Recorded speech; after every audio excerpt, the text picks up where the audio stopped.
Tapi ada nggak sekarang anak yang mau gila karena orang tua? Nabi SAW pernah berjumpa salah satu sahabat. Sahabat Nabi dicium tangannya sama Nabi Muhammad SAW. Satu riwayat Nabi tanya kepada Sayyidina Umar, "Wahai Umar, ngelihat sahabat yang biasa kita sholat di shaf pertama ini?" "Gak lihat ya Rasulullah. Setahu saya orang tuanya sakit ya Rasulullah."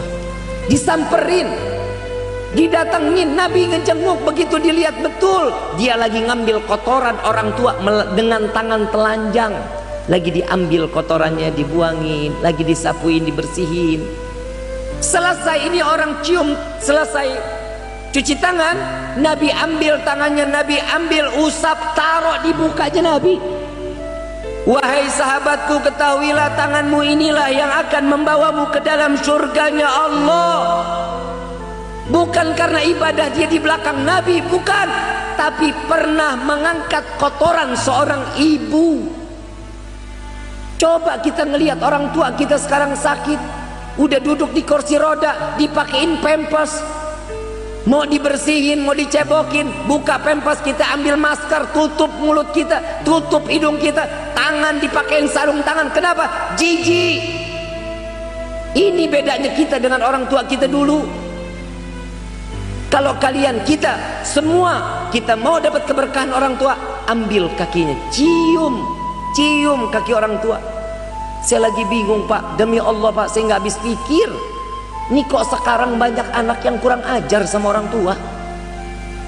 Kalau dibilangin ngelawan sama ustadz, ya Allah, cium tangannya ampe belepotan iler. Sama Habib ke, sama Kiai ke, cium tangan apa? Wah, minyak wangi gue beak.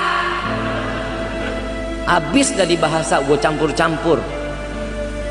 Dengar baik-baik. Kalian dekat sama ulama, kalian cium tangan ulama, kalian dekat sama kiai, cium tangan kiai, sampai ke habaib sekalipun. Jika kalian durhaka sama orang tua, percuma, nggak ada keberkahan. Wallahi nggak akan ada keberkahan. Kalian cinta sama ulama tapi nggak cinta sama orang tua, percuma. Kalian hobi ziarah sampai ke Wali Songo, sampai ke Jawa Timur, sampai ke Hadramut Yaman, sekalipun kita ziarah ke makam orang keramat sekalipun, dia kita salam, ini sahibul magam, bangun, duduk di atas pusaranya, waalaikumsalam, kita cium tangan secara zahir, gak akan doanya dikabulin sama Allah. Kenapa? Makam samping rumah seorang yang namanya orang tua kita gak pernah ziarahin. Hati-hati, malu kita, malu. Orang tua udah gila gara-gara kita, sudah mati kita anggap begitu aja. Doa yang banyak. Apa kata Rasulullah SAW? Jangan dikatakan Anda adalah seorang anak yang berbakti jika kalian mendoakan ibu hanya sekedar selesai sholat 5 kali sehari. Termasuk golongan anak yang durhaka.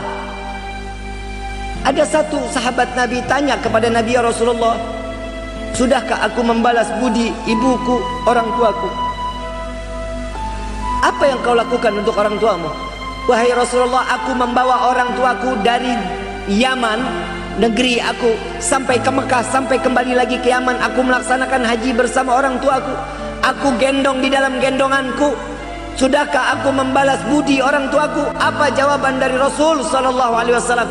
"Wahai sahabatku, wallahi apa yang kau lakukan tidak dapat membalas budi hanya satu nafas di saat engkau dilahirkan ke dunia. Gak ada balasannya."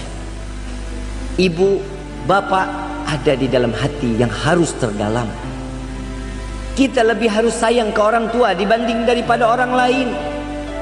Ini zaman sudah terbalik Pak Bu, udah terbalik.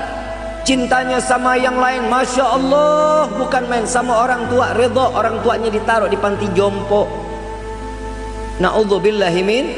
Mudah-mudahan kita semua dijadikan anak yang saleh salehah, anak yang berbakti kepada kedua orang tua. Amin ya Rabbal